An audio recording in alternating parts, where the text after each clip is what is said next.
All right, everyone, welcome to the Beyond Sunday podcast, where we continue the conversation beyond Sunday. Devin is back with us this week after a couple of weeks on break. How are you feeling this morning? Yes, I am back. I'm feeling rested. Um, I built Legos. Um, we were in a stormy area on the coast, but we enjoyed the time together. Good. Back refreshed and ready to tackle the day and the week. Right. And hopefully it lasts more than a day. You know how you can come back and you're like, I'm so ready, and the day goes by and you're like, I'm not ready. Yeah, hopefully not that. Hopefully not that. Well, we're going to dive in just a minute, but take a look at this video before we start.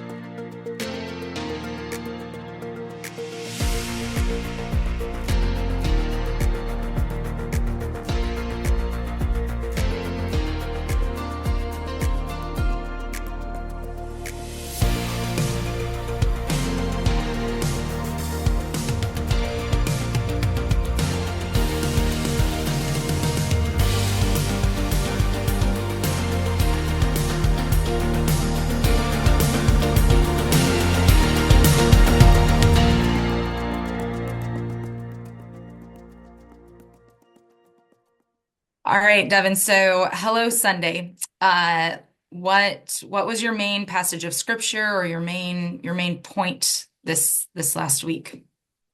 Yeah, so on this one, I was following up from Aaron's goodbye from last the week before, and I was focusing in on Isaiah 43, where Isaiah is speaking about what God is preparing for the nation of Israel, and that they can forget the former things and not dwell on the past, but they could see God doing a new thing, and like waters springing up in the wasteland, and these things. And then also I jumped over to Jeremiah 17, which I know you were there last week, but where Jeremiah is also speaking to God's people and reminding them that he's going to bless them, and like a tree planted by water, they'll be refreshed. Their leaves will always be green, and they'll never fail to bear fruit. And sort of this, if we are near to God, blessings will flow. We'll be strengthened. We'll our roots will go deep. And again, I think for as Jeremiah is offering this word to God's people, I think it's also a reminder for us in this coming year that though there may have been some things that have taken place, or we may even be navigating some current situations or circumstances are hard in the present season, that God has not forgotten us. God desires good for us, desires for us to continue to be with Him, but not only be with Him, but to bear fruit, and we can do that in this coming season. And so that's where I was landing for this Hello Sunday, for the first Sunday in 2025. And so where were you headed for this Sunday, as we are one more Sunday away from following back on the same Revised Common Lectionary Yeah. scriptures? Yeah, well, this was also kind of a hello Sunday for us, but we maybe went a little different direction. And we we used a lot of scripture, actually. But what I started with was Ecclesiastes 3:11, talks about God planting eternity in the hearts of humans. And I had read this thing that just around that passage that struck me, the idea of like God doesn't just tell us about eternity. He doesn't just like prepare us for it, but he plants it in our hearts. So it's funny that you're talking about being rooted and that kind of language, because we just talked about the idea like of we are humans in a world of temporary, but actually eternity is planted within us, and that's the thing. And that idea of like even this, I think it's Second Corinthians fixing our eyes on the eternal, right? And so in this new year, it's so easy for us to like, we even talked about like 525,600 minutes, right? That we have in this Careful, we're year. going to start singing it if you I start know. Well, throwing numbers around. that was a good way to find out who's like into musicals and who's not, because some people were like, "What are you saying?" And other people, you could see them start They're singing. singing it in their head. They're Yeah. like, "Ooh, I recognize that I was like, number." And sorry, that'll be in your head for the rest of the day. But we're looking out at roughly minus, I don't know, 6 days or whatever it is, that amount of minutes. And there's this tendency to like, okay, what am I going to do with the time this year? And we're at the beginning of a new year, and so we're setting goals and making resolutions, and those things aren't bad and those things aren't wrong necessarily. But oftentimes they tend to be around the temporary, right? So even like, all right, I've got financial goals and I've got health goals and I've got fitness goals, and maybe this is the year I'm going to organize my house or whatever the goals are. They tend to be very temporal. And so if we are beings who have eternity planted within us, what does it look like for us to keep our eyes fixed on eternity? And what we landed on was really talking about identity. Uh an eternal focus means I have a deep knowing of my identity. And if that is what leads my year, if that's where all of my resolutions, all of my goals, all of my plans for the year go through that lens, then maybe it lines up a little bit better with what God's inviting us into, calling us into. So that's kind of where we headed. man, that's so good because yeah, Lori and I sat down while we were gone and we're like, what do we hope for in 2025? And there's all kinds of things on the list that are temporary, big but temporary Yeah, in the scheme of eternity. And and so I what we landed on was the relationships around us, relationships with our kids as we're raising them, relationship with each other, relationship with people here in our church family and our community, people who are relationships at the school that Lori works at, and extended family that are in our life, like the investing and in those relationships and seeing, okay, if we invest here in this year, what what will the fruit be from that investment? yeah, And right away, I mean, when you go on a family vacation where you're with your kids 24/7, you can imagine the opportunity to invest relationally with your kids. Say we're doing something they don't want to do is an opportunity to be present and love them. And so all kinds of opportunities God provided I wasn't necessarily ready for in that moment, but I, I oh, am an imperfect representation of a desire to this year to invest in those relationships well. yeah. Uh, I mean that you talk about going away and having that opportunity. I'm with my kids 24/7, so tell me about it. Um, but yeah, that I don't know, intentionality. And but I guess that's some of it too, even as you just said, like, um, you weren't ready for it yet or whatever. But there is something about, I guess maybe for me, that's part of this whole idea as we head into a new year. There's going to be things that I'm not ready for. And some of those are going to be hard things that I have to navigate. Some of those are going to be opportunities like you're talking about, where God's like, yeah, I actually do want you to invest here, or this is a new thing I have for you, or whatever. That I also can't necessarily, like, I can't predict them. I can't predict the places or spaces where God's going to say, here's an invitation. Um, what I can do to prepare is have a really deep knowing of who God is and who I am because of him. And if I'm like deeply rooted in those two things, then when those other things come up, it's easier to navigate, or it's easier to say yes immediately to the invitation without feeling like I'm not ready. I have to prepare, I have to plan. Um, so yeah. Yeah. Well, and so after this week, do you have a new appreciation for kingfishers? Yeah, maybe, yeah, I do. Do Um, so for people who don't know, let me show you what a kingfisher looks like. oh, okay. You have it right there. Mine's in the other room. Let's see. Okay. There it is. Yeah. Oh, it's maybe there it is. Okay. Perfect. There's the Um, kingfisher bird. yeah. So now we're gonna give some backstory. So I was at your house last week, I guess, and saw that, and I was like, "Oh, that's cool." Like, I like Legos. I love building Legos. Lego has gotten very creative, like both in their engineering of Legos, but also in their marketing, right? So no longer are Legos like kid focused. They have everything, right? And the price tag to go with it. Yeah, they But do. I was like, hey, that's super cool. And you showed me a video that I had not seen before. And I was telling people at church yesterday, since you showed me that, I think I've watched it 6 or 7 times just in like those 3 days because it's pretty wordy. But the video, even we were like standing in your dining room or whatever, and there's people around and whatever. And I was like, this is so good. And the whole point, like I won't recap the video, but it We'll, takes we'll put it in the we'll put it a link in the notes. okay, yeah. So a poem by a Jesuit priest, right? That begins with as kingfishers catch fire. I don't really know exactly what that means. It just sounds super cool. Um, and given like with the way that even the Lego Kingfisher looks, like there's just something about that.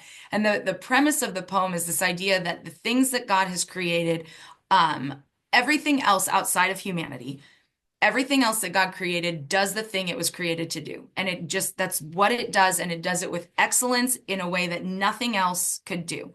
And so even like, as I was like thinking that through and fleshing it out a little bit more, like there are so many different types of birds, and yet there's things that distinguish the kingfisher from any other type of bird.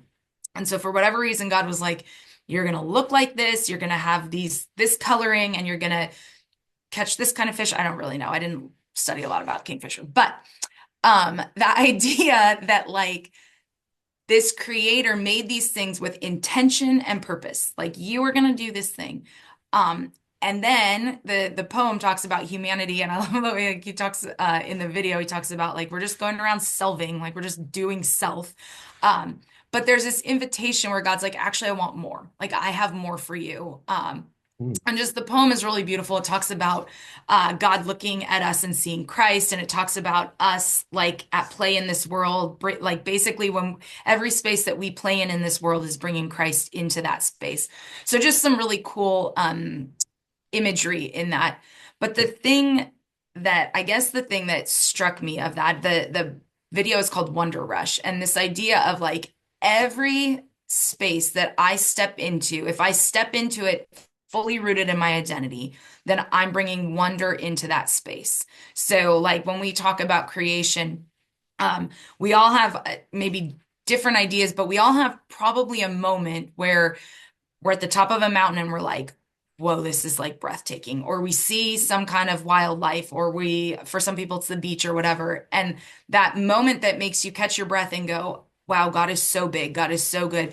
And whatever the thing is in front of us is just doing the thing it was created to do. Like there's those kind of spaces where it's almost like the brokenness hasn't reached that place yet. Hmm. Um, and so that idea of like, when I step out in my identity, like who God made me to be, not generalized like, yeah, we're Jesus followers, but like who he made me specifically to be. When I step into that, I'm bringing wonder into that space and causing people, but there's potential to cause people to go, wait a minute, you're reflecting a God that I didn't know before, or that I didn't understand, or a piece of him. And so I don't know, that I guess from now on, when I hear or see a kingfisher, I guess that's what I'll think of. Well, that's for sure why I got it. And during our time away, um, like I said, we were able to build some Legos, so I built that one. Although this one was really hard to build because I couldn't tell the colors apart very well uh, Because why? because they all look the same color. And because why else? The color deficient, Shay, and Yeah, just own that. That's part of who you are. it is a piece. It is not who I am, but it does make building Legos more difficult when the pieces are not differentiated as well. Yeah. But I got that because when I hear Kingfisher, or it comes across my path, I think of Wonder Rush. I think of that Yeah. video. I think of the very thing you just described. And not only in places where I see the grandness and in wonder of God, but it's also in moments where I'm reminded that God is renewing and redeeming the brokenness. Like you Hmm. talk about, there's places where the brokenness of the world hasn't touched yet, but it's also in those places that the brokenness is being redeemed by the Yeah. goodness of God. And it's in those places that I maybe witness it with my eyes, or I get to witness it with my ears through a conversation. Hmm. That those are the moments too of awe and wonder of a Hmm. God who doesn't leave us in those places, Right. isn't content with us sitting in the brokenness, but is very near in the midst of that hurt or pain or brokenness, and desires for redemption to be a part of that story. Yeah. And sometimes it's the redeeming in my own life, and sometimes it's the redeeming in others around me that I get to be a part of. And it's in all of those moments that I am in awe and wonder of a God who is very near and Yeah. cares, and loves me when I'm not really sure I'm that lovable, Yeah. that redeemable. And God's like, no, don't forget who Hmm. I am. Hmm. Oh, okay, that's good. That's good. I'll take that in Yeah. here.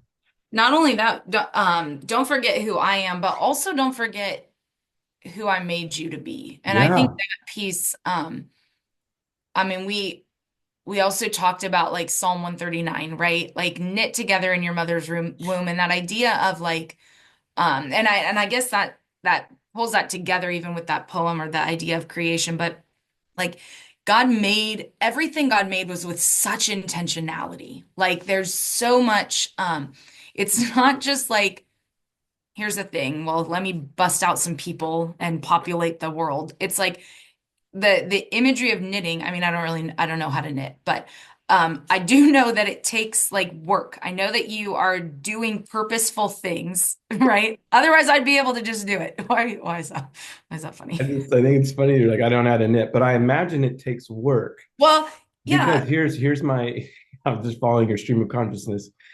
Here's why. If it was easy, I could do it. yeah. That's what I think that's true. If knitting was easy, I could take yarn and knitting needles right now and I could knit you a fancy sweater, okay? But it isn't, and I literally wouldn't have any idea what I was doing. So there's some amount of like You should be playing with intention. chopsticks. I can kind of use chopsticks a little bit, kind of. Um, but there's some amount of intention behind that, like where even the language that is used there, God is like purposefully choosing, um, like what your eye color is going to be, what your hair color is going to be. This person is going to be have these traits and have this gifting and have this passion and whatever. And there's something so purposeful in that. And then a few verses later, it talks about like we cannot even number the thoughts God has about us. And that that idea, so even as you're talking about like in our brokenness and when we recognize like I have messed up and I have all this baggage and I have all of these things, and you're talking about like God saying don't forget who I am, which is true and it's important, but also don't forget like that you were made on purpose and with intention, and that God thinks of you and desires relationship with you. And there's something profound in that too. Yeah. Um, and I guess maybe for me it's that God's desire isn't just to eliminate brokenness for the sake of a perfect world, but individually, he's like, I want more for you. Not because, and there's something about like, not because he wants humanity to look perfect, but because he designed us for more and created us for better. And there's something in that. Yeah. Something really good. Yeah. It does remind me, because it takes me back to Isaiah 43 of stripping off the things from the past, not dwelling on them, but seeing the new things that are springing up. And even the question that he asked in there, do you not perceive it? Do your eyes not perceive it? Do you not hear it? Do you not do you not recognize?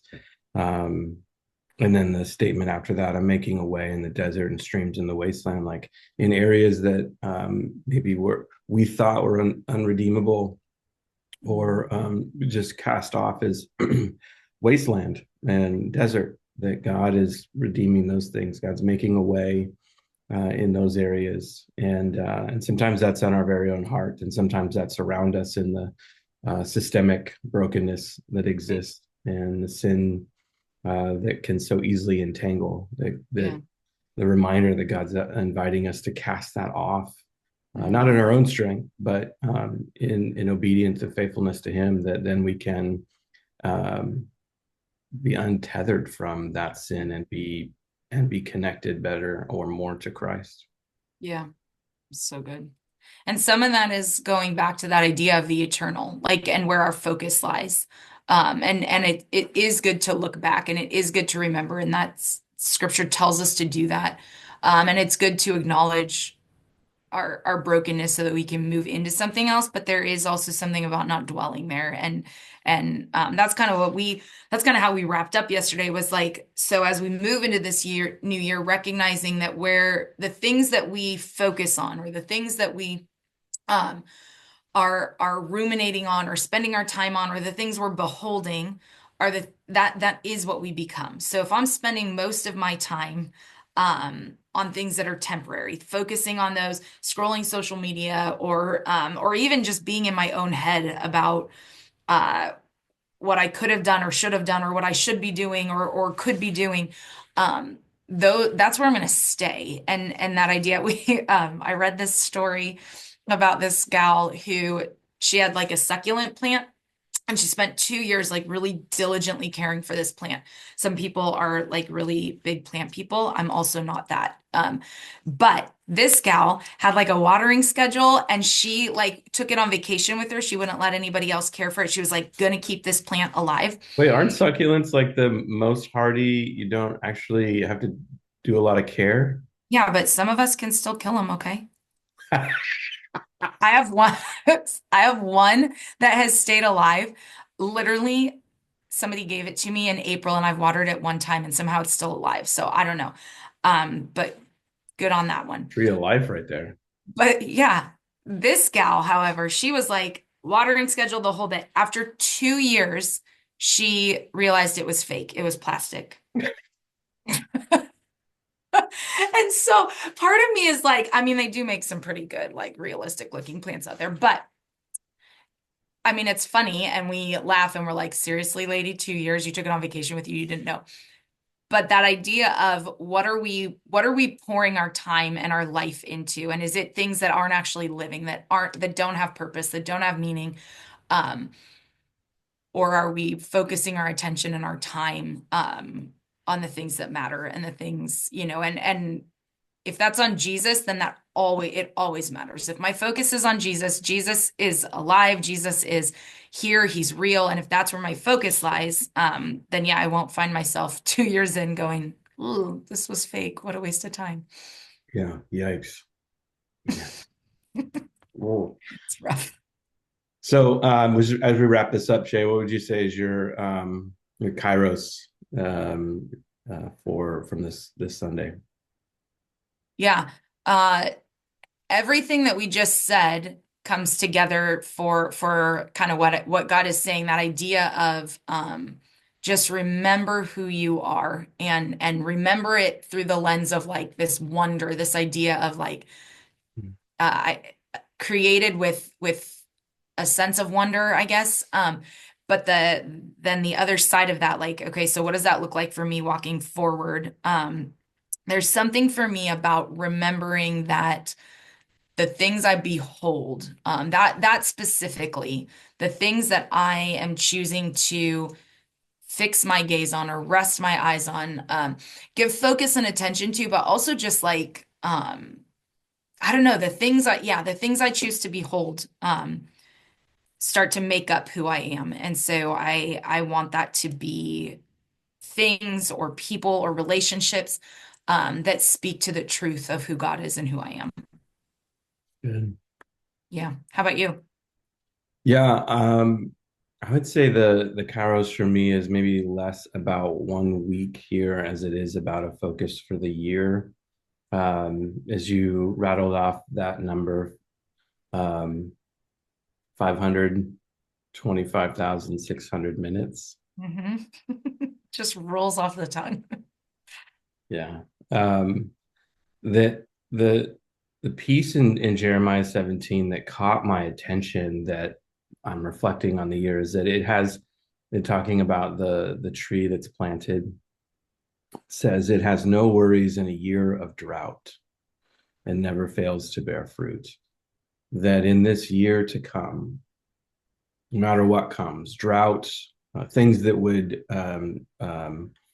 dry me up or squelch the any desire or passion within me, or fruit to be produced. That this tree that has been planted by the water and sends its roots down deep. It doesn't fear when the heat comes. It has no worries in a year of drought. That I desire to be, and I sense God leading me in to be an I don't know, maybe that seems like a bold statement, an unworried, faithful follower, Hmm. unworried about the external things Yeah. that can come and we know will come, and just recognizing they will come. And Yeah. I have a God who is bigger and stronger and nearer than all of those storms and all of those seasons of hardships, that God is near and with me. So I think it's that setting a course and setting myself in okay, Lord, I desire to be this for in you Yeah. this year. It's So good. yeah.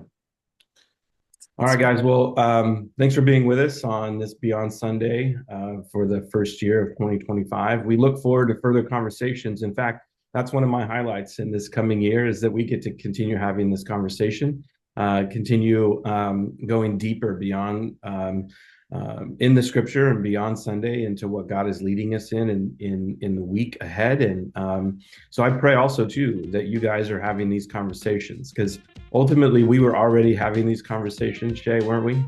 Yeah. Before we even decided to record it. And they were like, maybe we record it and put it out. But these conversations have been something that have been ongoing and have encouraged us, inspired us. And so our hope and prayer is that you guys are having these conversations as well, and seeing where God is leading you, asking that Kairos question.